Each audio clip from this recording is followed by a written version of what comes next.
Gloire à Jésus. Bonjour à tous. Vous allez bien? Bonjour à tous. Je le crois que le Seigneur vous bénisse en ce matin. Que tous les bien-aimés de Zoom également soient bénis. Que le Seigneur puisse vous bénir de là où vous êtes. Et que vous puissiez participer avec nous en ce moment. Nous voulons louer l'Éternel. Amen. Nous voulons louer l'Éternel. Amen. Pour tout ce qu'il a fait, pour tous ses bienfaits. Alléluia. Gloire à Jésus. Ce que je veux, Jésus. C'est le répéter. Je veux louer. Ce que je veux, c'est louer mon Jésus. Ce que je veux, c'est louer mon Jésus. Ce que je veux, c'est louer mon Jésus. Ce que je veux, c'est louer mon Jésus. Il a fait pour que je sois sauvé. Voilà pourquoi je veux le célébrer. Je veux louer Jésus.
quoi? Il me rend. Amen. Voilà, Jésus.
Seigneur, tu es digne de recevoir la gloire.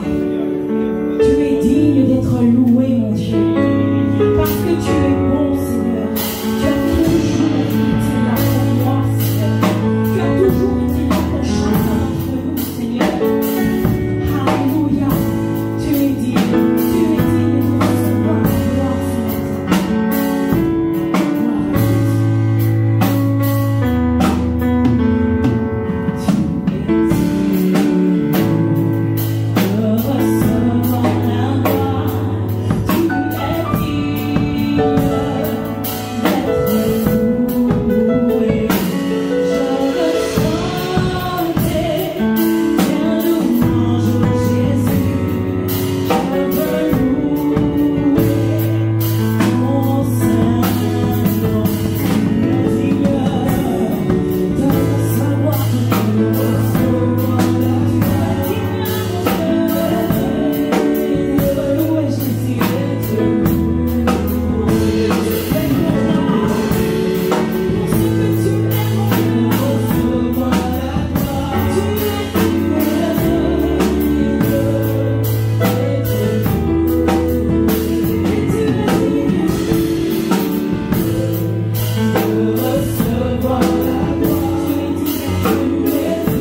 Garde-nous près de toi.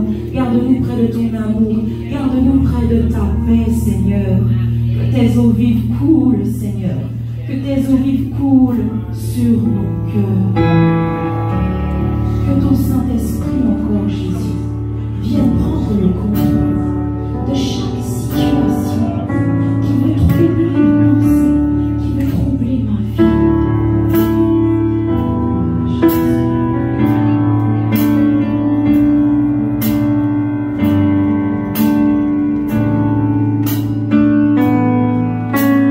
Dieu, que tes eaux vives coulent sur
dont vous avez besoin, et surtout sa paix.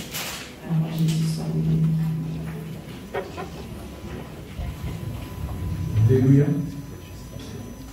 Alléluia. Hey, c'est pas pour moi, non? Alors je reprends. Alléluia. Je dis c'est pas pour moi. Alléluia. Voilà. Gloire. Alléluia. Amen. Je ne vais pas vous faire prier plus puisque vous avez des masques. Il n'y a pas de problème. Je vous salue dans le beau nom de Jésus. J'espère que comme moi-même vous êtes contents d'être là. Un grand coucou également à ceux qui sont connectés. Alléluia. Que Dieu soit béni, que Dieu soit glorifié. Nous rendons grâce à Dieu pour, pourquoi? Pour sa présence, pour ses bienfaits, pour toutes ses grâces. Alléluia. Alors, avant d'aller plus loin, je veux faire quelque chose qu'on m'a demandé. Il y a le frère Luc Finet, donc c'est une annonce, mais je ne veux pas oublier ça. Le frère Luc Finet de la mission du plein évangile. Alors, pour votre information, ce frère Luc Finet de la plein évangile de Rivière-Pilote est un frère avec lequel moi-même je travaille depuis déjà quelques années. Ça veut dire de temps en temps, il m'appelle, soit pour la prédication, pour la louange. Et c'est un frère qui a vraiment à cœur que toutes les églises en Martinique soient ensemble, hein, pour chercher la face de Dieu, pour prier pour le pays. Et le frère Liard, en fait, tous les frères, je crois que le frère Zahir aussi, enfin, voilà, nous sommes d'accord avec cela. Amen. Et donc, il m'a... Alors, pour que vous sachiez aussi, vous savez, j'ai été malade il y a à peu près 2-3 semaines. J'avais rendu le témoignage sur Zoom, mais peut-être que tous n'ont pas entendu. Donc, j'ai eu un problème à la mâchoire. En fait, j'ai mangé quelque chose qui ne m'aime pas. Ça va aimer, mais qui peut aimer. Bon, je ne vais pas mettre là-dessus.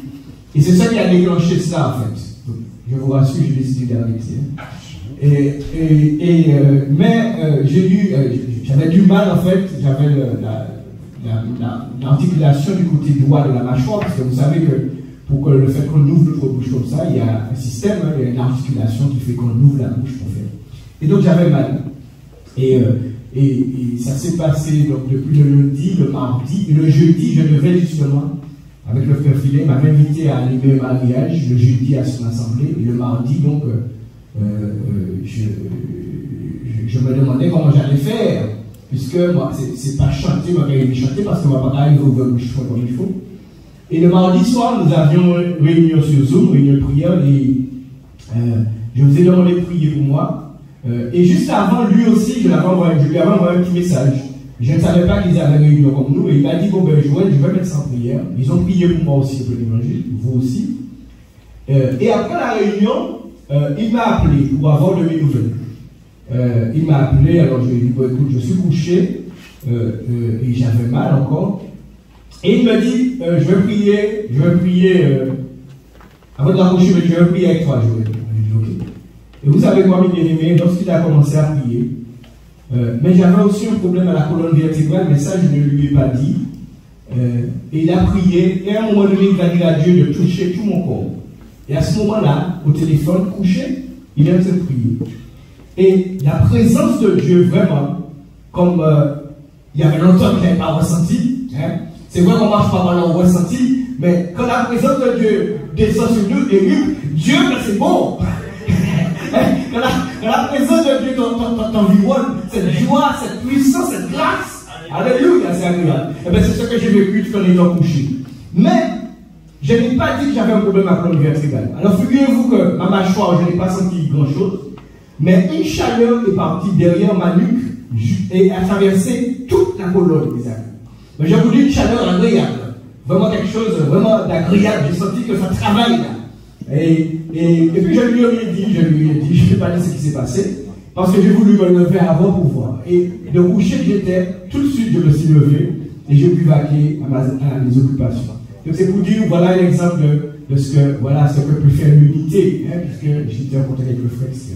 Alors, tout ça pour dire quoi? Donc demain soir, si Dieu le veut, ils ont fait 15 jours de prière. Et demain soir, 31, à partir de 18h30, il y aura des témoignages de ce que Dieu a fait pendant ces 15 jours. et au moment aussi d'action de grâce. Donc, il m'a invité pour que je puisse participer à ce moment, comme je fais la louange avec vous sur Zoom, donc avec mon instrument. Donc, ce sera demain soir à partir de 18h30. Donc, j'en ai parlé avec le pasteur Hugo avant, qui m'a donné son feu vert, il m'a dit, il n'y a pas de problème, tu peux faire l'annonce. Donc, je vais donner à la sœur Mylène Sébastien le lien et tout, elle va communiquer sur Info Chrétien, et comme ça, vous pouvez vous connecter si vous voulez, demain soir à partir de 18h30. Amen. Gloire à Dieu. Bon, ceci étant dit, nous allons passer à la nourriture de ce matin. Alors, le thème de ce matin, ce que Dieu a mis sur mon cœur, c'est une question. Où en est ton engagement avec Christ? Où en est ton engagement avec Christ? Ce message est destiné à 3 types de personnes. Quelqu'un qui s'est engagé avec Christ, déjà. Donc c'est un encouragement à se maintenir dans cet engagement. Quelqu'un qui est revenu sur cet engagement. Quelqu'un qui s'est engagé puis qui est revenu sur cet engagement. C'est un encouragement à revenir, à reprendre cet engagement dans lequel tu t'engages avec le Seigneur. Et puis en fait, 3e type de personne, quelqu'un qui ne s'est pas du tout encore engagé avec Christ. C'est un encouragement à t'engager avec Christ. Alors, c'est quoi un engagement? Déjà, définition. C'est un acte par lequel on s'engage à accomplir quelque chose par une promesse, par une convention, par un contrat, une parole, un serment, une signature, une alliance. Synonyme aussi d'engagement, c'est la fidélité. Lorsqu'on s'engage, on doit être fidèle à ce dans lequel on s'est engagé. Donc, ce sont des actes que je viens de citer, là, par lesquels on se lie. On parle de contracter un engagement. On parle de faire honneur à ces engagements. Le contraire, contraire d'engagement, abandon, désaveu, reniement, infidélité, faire marche arrière, tout ça c'est le contraire de l'engagement. Que Dieu puisse bénir sa parole dans nos cœurs et qu'il nous donne, bien aimé, par sa grâce, de saisir ce qu'il veut nous dire en ce matin. Je vous invite à rester concentré. Je le rappelle souvent, Dieu est très simple. La Bible nous dit qu'il parle tantôt d'une manière, tantôt d'une autre. Mais parfois, dans sa simplicité, on y prend point garde. Souvent, on pense que c'est simplement un homme qui a parlé, alors que Dieu nous donnait une clé pour notre vie, pour débloquer les choses dans nos vies. Faites très attention à cela. Lorsque la parole de Dieu est prêchée, soyez attentifs. Ne laissez rien vous troubler. Amen. D'une façon ou d'une autre, les bien-aimés, mes amis, nous nous engageons toujours. C'est comme ça que Dieu nous a fait. Il n'y a pas de neutralité. Si nous ne nous engageons pas envers Dieu, les choses de Dieu, nous nous engageons forcément vers un autre ou quelque chose d'autre. Car tout à chacun ne reste qu'une manière de penser, une manière de voir qui lui tient à cœur, d'accord? Et on s'engage par rapport à cette vision qu'on a des choses. Vous comprenez? Vous avez des gens qui vont vous dire, ah non, moi c'est comme ça, c'est comme ça. Parce que la personne a une manière de penser et elle s'engage dans cette voie-là. Donc on s'engage toujours. Bien. Nous sommes faits ainsi. Nous ne pouvons pas être neutres. Vous savez, un animal il se réveille, voilà, il va regarder ce qu'il y a, il n'a pas de but précis. Mais nous ne sommes pas pareils. Gloire à Dieu. Je vais voir avec vous 3 cas d'hommes qui se sont engagés. Nous allons détailler les 3 cas Le premier se trouve dans Luc chapitre 22, à partir du verset 1er, Luc 22. Luc 22, verset 1er. C'est un passage que nous connaissons. Il nous est dit donc que la fête des pains sans levain, appelée la Pâque, approchait. Les principaux sacrificateurs et les scribes cherchaient les moyens de faire mourir Jésus car ils craignaient le peuple. Or, Satan entra dans Judas, surnommé Iscariote, qui était du nombre des 12. Et Judas alla s'entendre avec les principaux sacrificateurs et les chefs des gardes sur la manière de leur livrer donc, Jésus. Ils furent dans la joie et ils convinrent de lui donner de l'argent. Verset 6. Après s'être engagé, il cherchait une occasion favorable pour leur livrer Jésus à l'insu de la foule. La Bible nous dit, après s'être engagé auprès de ces hommes de leur livrer Jésus, Judas va tout faire, va chercher un moyen d'honorer cet engagement. Mais quel engagement? C'est un engagement qui le perturbe. C'est un engagement, ça le perturbe parce que c'est un engagement qui conduit à la mort. Et je veux vous dire que tout engagement qui n'est pas conforme à la pensée de Dieu, à la volonté de Dieu pour nous, ne nous donne pas la paix. J'ai dit tout engagement qui n'est pas conforme à la volonté de Dieu, à ce que Dieu veut pour nous, et donc à ce qui se trouve dans sa parole, ne nous donne pas la paix.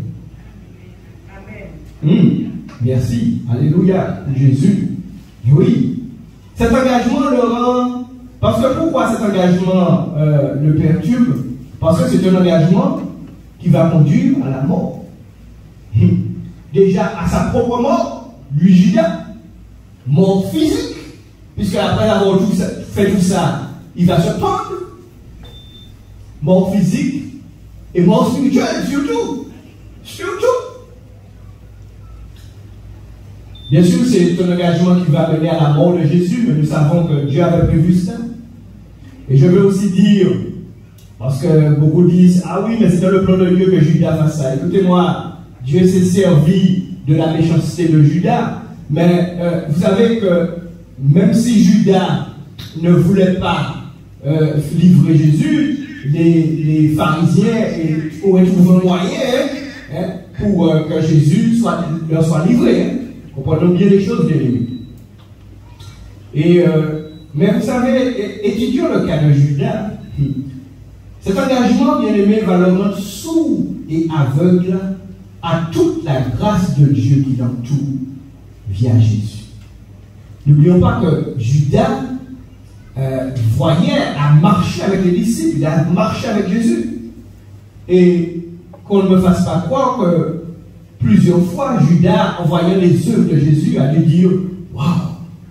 a dû être émerveillé.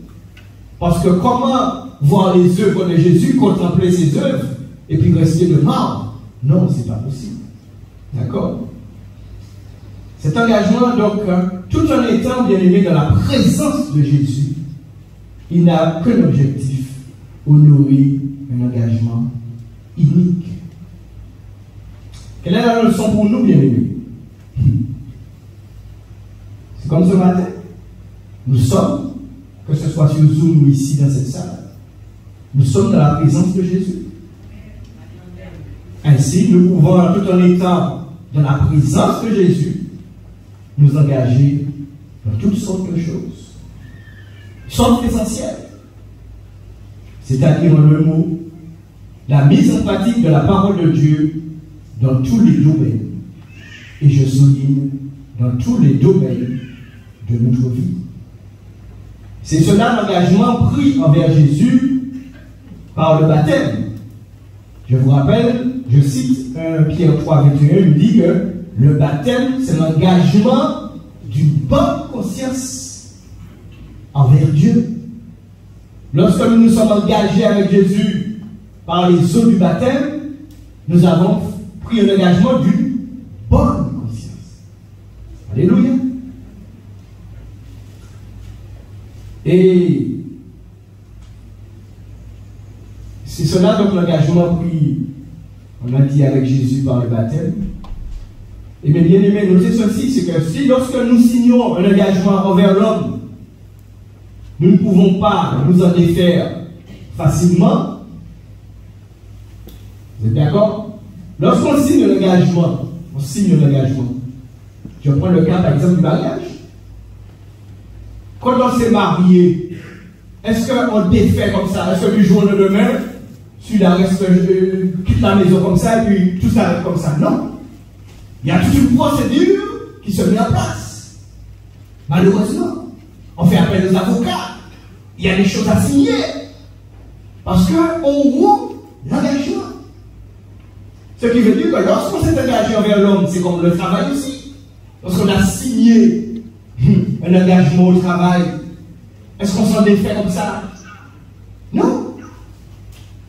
Et donc, si l'engagement envers l'homme ne se défait pas comme ça, à plus forte raison, l'engagement envers Dieu.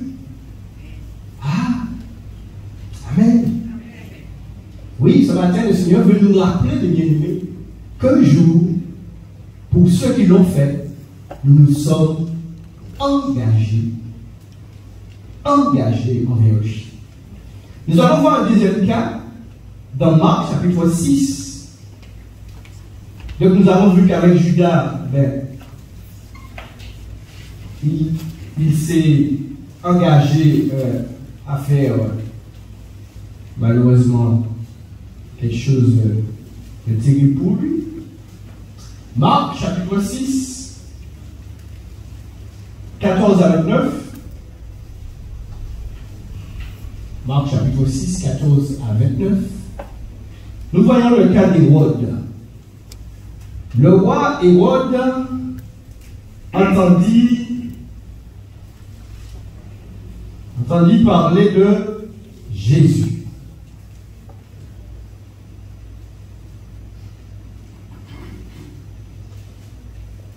Tant que moi, je retrouve sur ma Bible. Le roi Hérode donc entendit parler de Jésus, dont le nom était devenu célèbre, et il dit: Jean-Baptiste est ressuscité des morts, et c'est pour cela qui se fait par lui des miracles.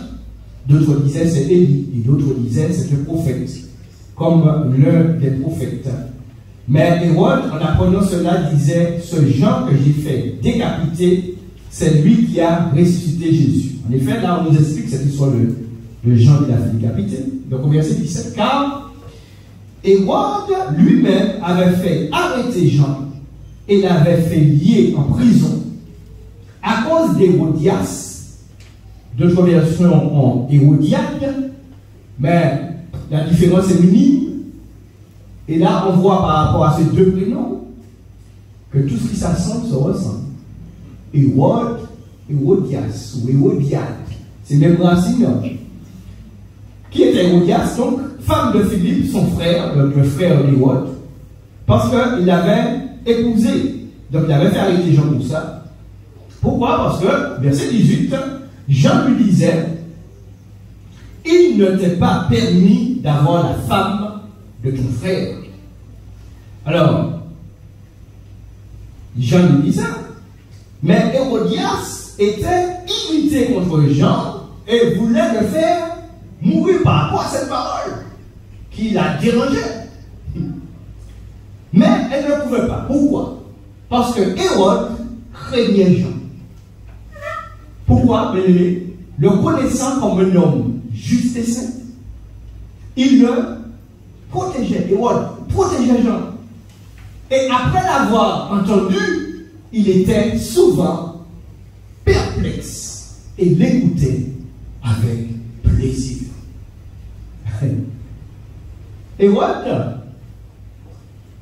Hérode est fasciné par Jean. par ce qui sort de sa bouche. Car Jean est animé par Dieu. Et donc, ces paroles, comme beaucoup de gens vous disent, moi-même, écoutez la parole de Dieu, vous avez beaucoup de gens comme ça, je connais des gens comme ça, ils mettent rien en pratique, mais ils aiment entendre la prédication de la parole de Dieu. Oui, parce que il y a quelque chose de bon là-dedans. Mais ils n'obéissent pas. C'est ça le problème. Bien aimé, quand Dieu dit de ne pas faire quelque chose, il sait pourquoi. Puisque Jean va lui dire à Hérode, ne fais pas ça. Ce que tu fais là n'est pas bien. D'être avec la femme de ton frère. On continue au verset. On continue. Alors j'ai dit quoi? 14-29. Donc on va passer au verset 21. Voilà. Parce que qu'est-ce qui va se passer par rapport à Hérode? Donc on voit que je vous ai dit, le breton hier, Hérode était fasciné par Jean-Baptiste. Il l'écoutait avec plaisir. Et souvent, il était perplexe. Il se posait des questions quand Jean avait fini de s'entretenir avec lui. Mais son problème, c'est qu'il ne s'est pas engagé pour Dieu. Et je vous ai dit au début, si on ne s'engage pas pour Dieu, on va finir par s'engager de quelque chose d'autre.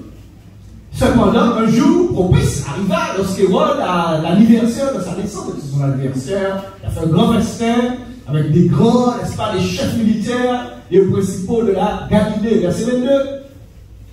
Ah, la fille d'Hérodias, la fille de cette femme, donc on peut dire sa nièce, hein, puisqu'Hérodias était la femme de Philippe, son frère, et donc la fille d'Hérodias, le premier sien.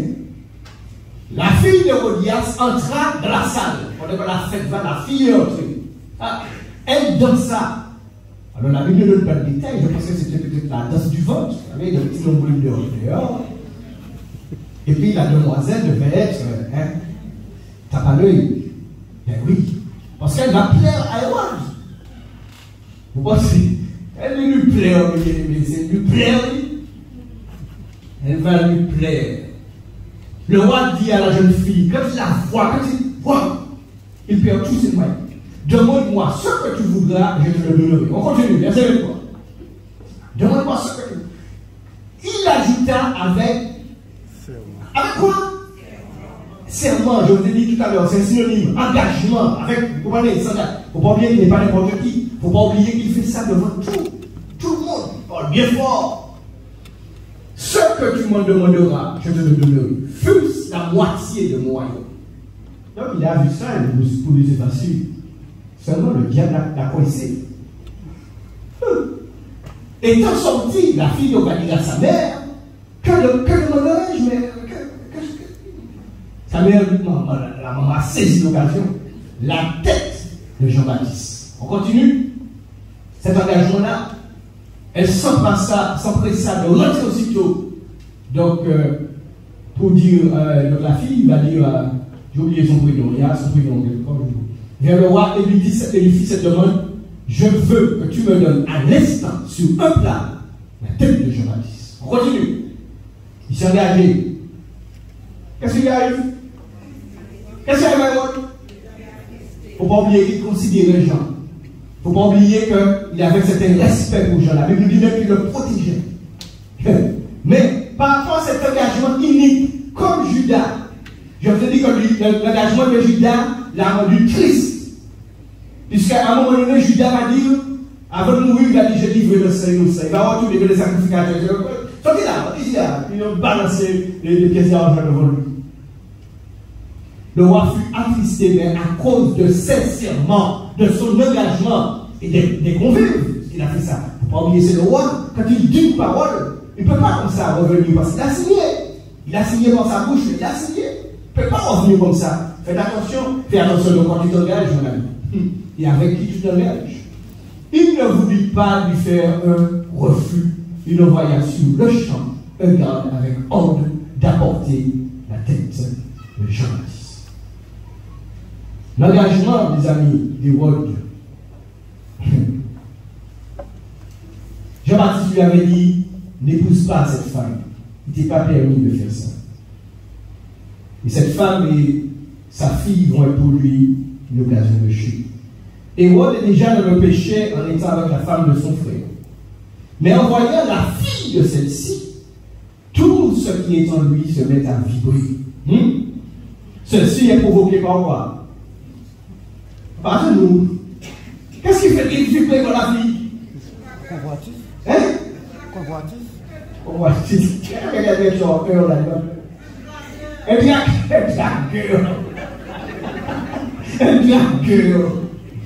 Un dragueur, comment c'est bien pour un dragueur? Mais un dragueur, ça veut dire ça. C'est la chair, c'est le diable qui a utilisé pour mener en enfer. C'est ça, le dragueur. Ouais. Pourquoi nous étions bien, il y a fort. À tuer le gros.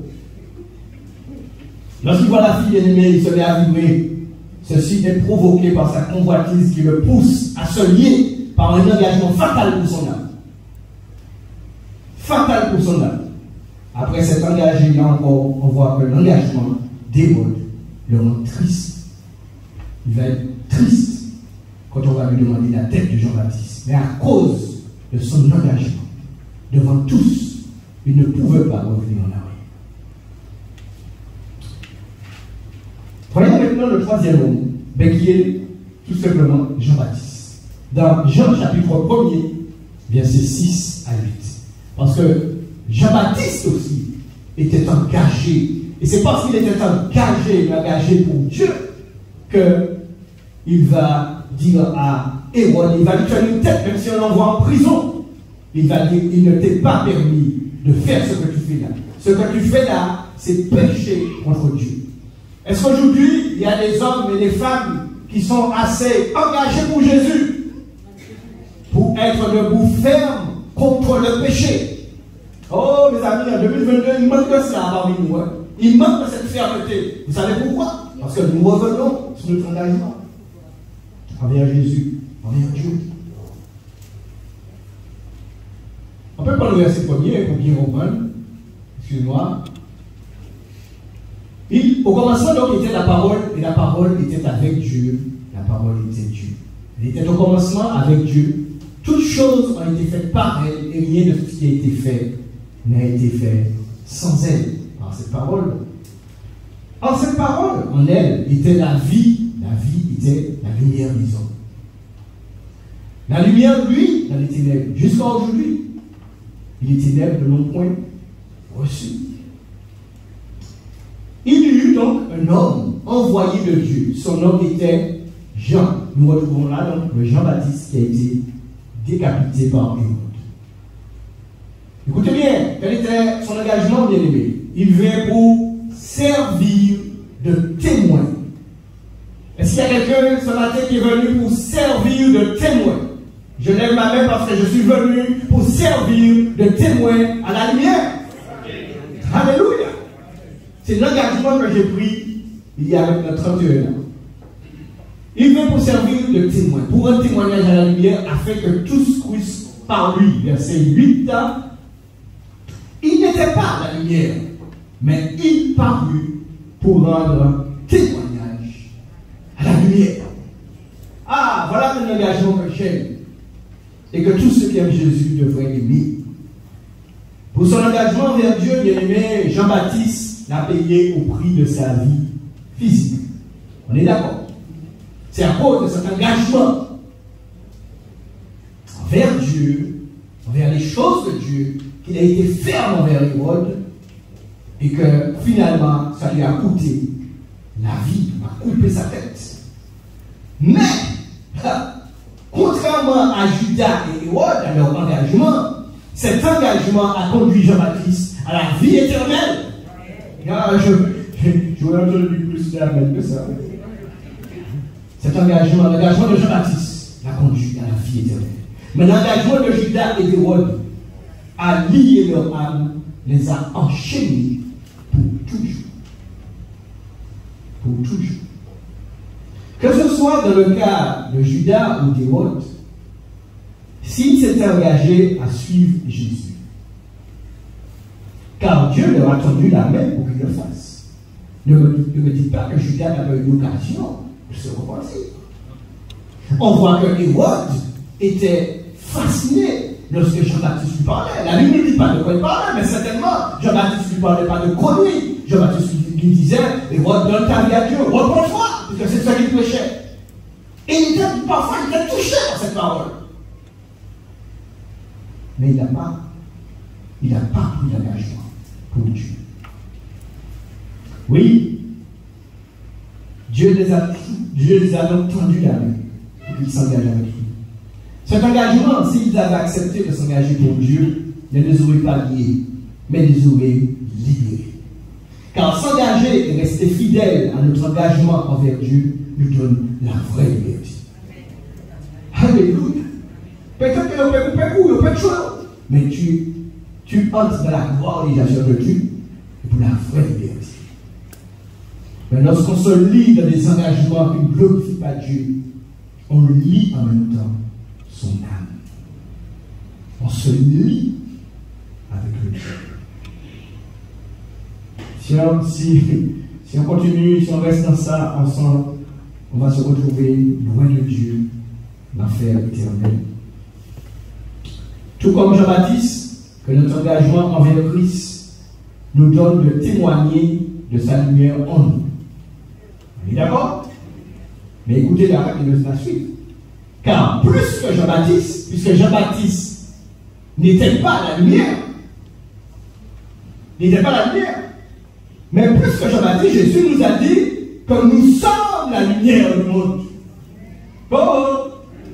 Nous ne sommes pas plus que Jean-Baptiste, mais Jésus a dit de tous ceux qui l'acceptent, vous êtes la lumière du monde. Ce qui n'était pas le cas pour Jean-Baptiste. Jean-Baptiste simplement rendait témoignage. Et Jésus n'était pas encore venu. Nous sommes la lumière. Tu es la lumière du monde. Ah, c'est un engagement qui est sérieux. Alors, je cite quelques versets, vous me donnez la suite. Je cite les phrases. Vous savez que bien aimé, Dieu tient toujours ses engagements envers nous. Quelqu'un peut dire amen. Dieu tient toujours. Vous voulez quelques exemples? On y va. Je suis avec vous. Jusqu'à. Si nous sommes fidèles, il demeure. Oh! Engagement, mon Dieu qui l'a envers nous. Si nous confessons nos péchés, les fidèles et Jésus nous les pardonner. Si le Fils nous a franchi, alléluia, engagement pour Dieu qui l'a envers nous toujours. Venez à vous tous qui êtes fatigués, changés. Engagement de Jésus envers nous. Il y a aussi l'alliance faite avec Noé par l'arc-en-ciel. À chaque fois que vous voyez l'arc-en-ciel, vous savez que c'est des gouttelettes d'eau qui forment l'arc-en-ciel. Et la Bible nous dit que c'est l'engagement que Dieu a pris avant Noé pour ne jamais détruire la terre par l'eau. Jamais. Ça détruit par le feu, ça détruit par le feu, mais pas par l'eau. Jamais. Quand vous voyez l'arc-en-ciel, vous voyez que ça paraît comme ça, c'est beau comme des langages sont foutus. Et puis c'est beau l'engagement de Dieu. C'est joli cet engagement. Je suis fasciné moi quand je vois un bel arc-en-ciel bien formé des fois, des multitudes de couleurs. Alléluia. C'est l'engagement vers Dieu pour ne jamais détruire la terre par l'eau. Donc Dieu bien aimé s'est engagé envers nous. Nous allons voir quand nous allons ouvrir nos Bibles là, nous allons voir encore un autre engagement envers nous et envers un homme. Genèse chapitre 17, Genèse 17, à partir du verset 1er, donc le livre de la Genèse, chapitre 17, voyons encore, les bien-aimés, un engagement envers Dieu. Lorsqu'Abraham, envers nous, que Dieu a pris envers nous, lorsqu'Abraham fut âgé de 99 ans, l'Éternel apparut à Abraham et lui dit: Je suis le Dieu Tout-Puissant, marche devant ma face et sois intègre. J'établirai mon alliance, donc engagement de Dieu, entre moi et toi. Entre moi et toi. Entre moi et toi. Je souligne. Et je multiplierai à l'infini. Ce n'est pas un engagement que Dieu fait seul comme ça, mais qu'il signe. C'est un engagement entre moi et toi. Abraham tomba sur sa face et Dieu lui parla ainsi, en disant: Voici mon alliance que je fais avec toi. Tu deviendras père d'une multitude de nations.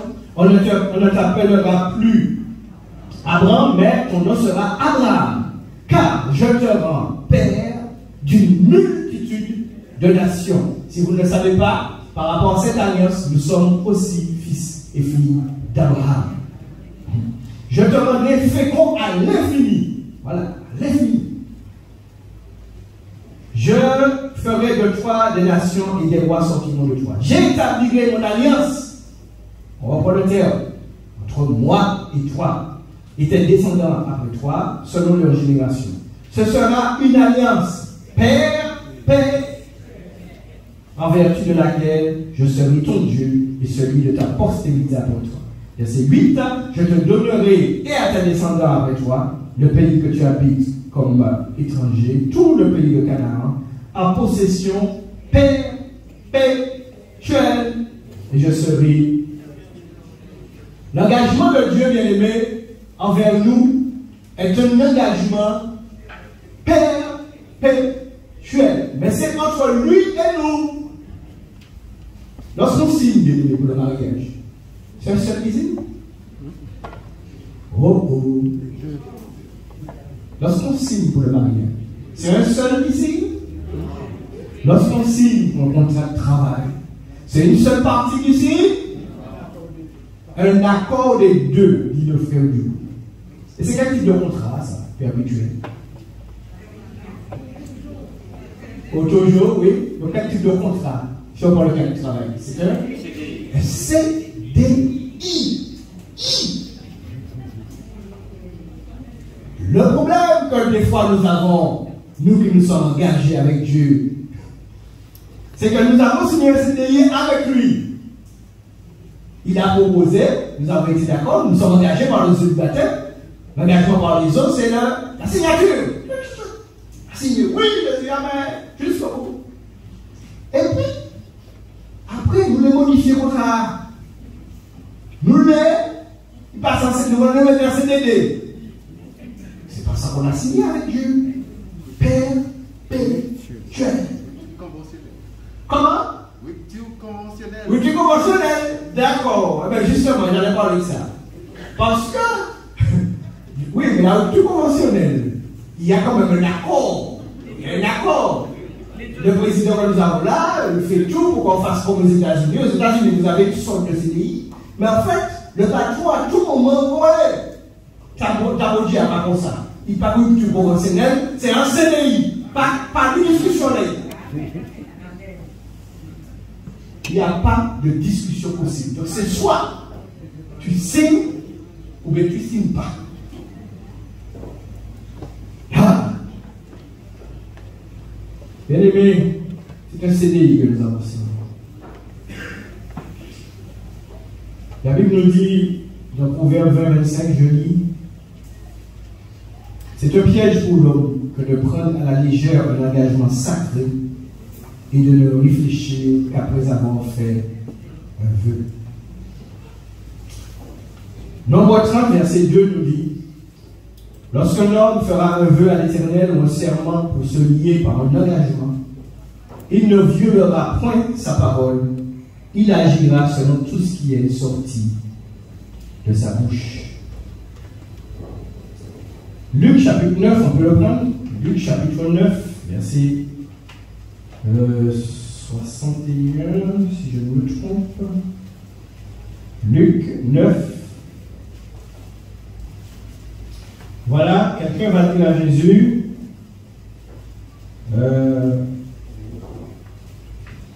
que je veux te suivre.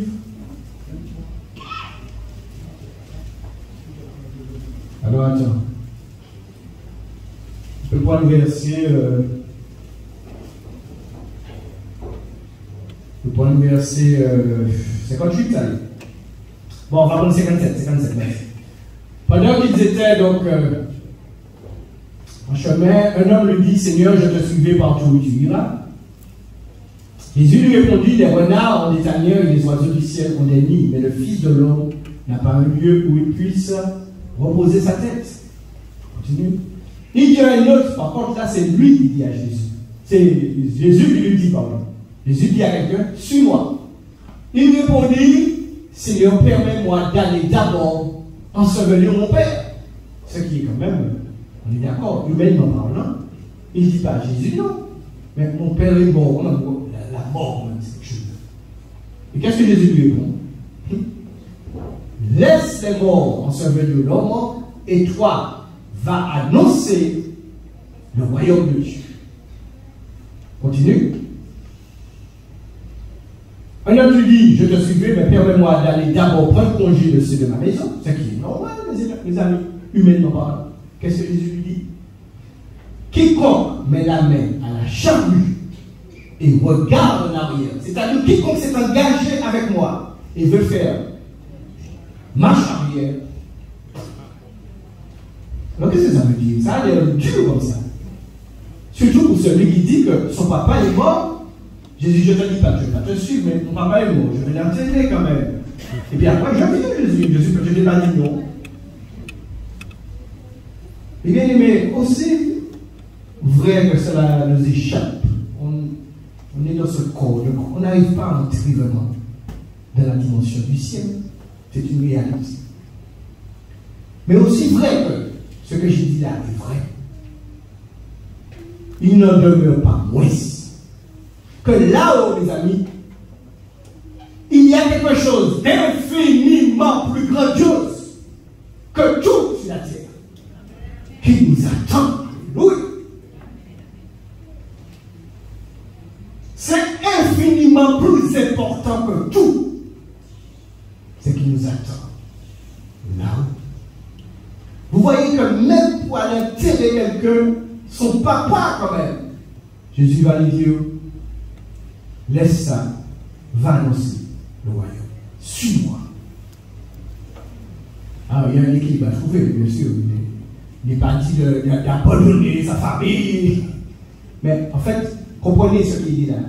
C'est-à-dire, et d'ailleurs, la Bible nous parle, n'est-ce pas, le jour du jugement, devant Dieu, devant le trône. Parce que mes amis, je vous l'ai dit, je l'ai déjà prêché, peut-être pas ici, je ne sais pas, mais tout est illusion ici-bas.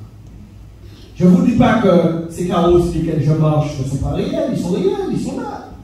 Tout ça est vrai. Mais les choses invisibles sont infiniment plus puissantes. J'avais porté ce message sur la réalité physique et la réalité spirituelle. Tout ce qui existe de physique existe d'abord dans l'invisible, dans la pensée de quelqu'un. C'est parce que quelqu'un a pensé à mes lunettes, à tout ce qui est là, à la fin qu'elle existe. Donc l'invisible avant. L'invisible, mes amis, ce qu'on ne voit pas est plus puissant que ce qu'on peut palper. Et Satan connaît ça très bien.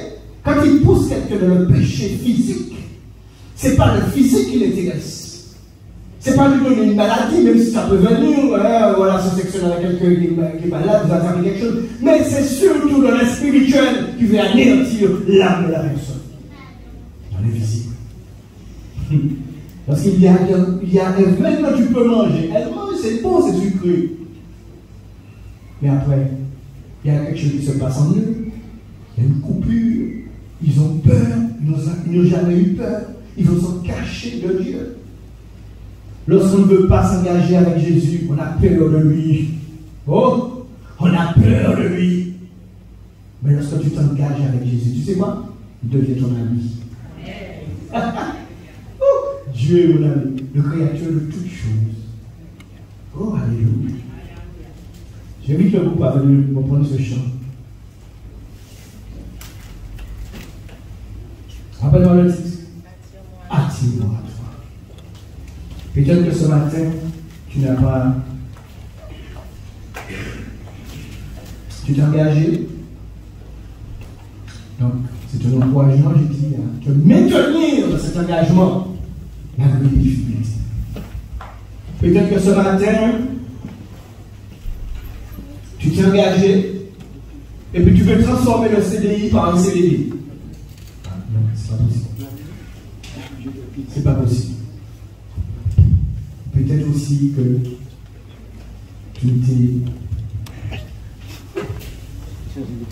tu as souvent entendu que Jésus t'appelle à t'engager pour lui. Mais par ce chant, je t'invite, comme une prière, à dire à Dieu, attire-moi. Si on peut se lever, si on peut lever nos bras de lui. alors qu'il est là, sa présence. Peut-être que ce matin, tu t'es éloigné de lui-même, ta paix, avant qu'il ne soit tout. Revenez.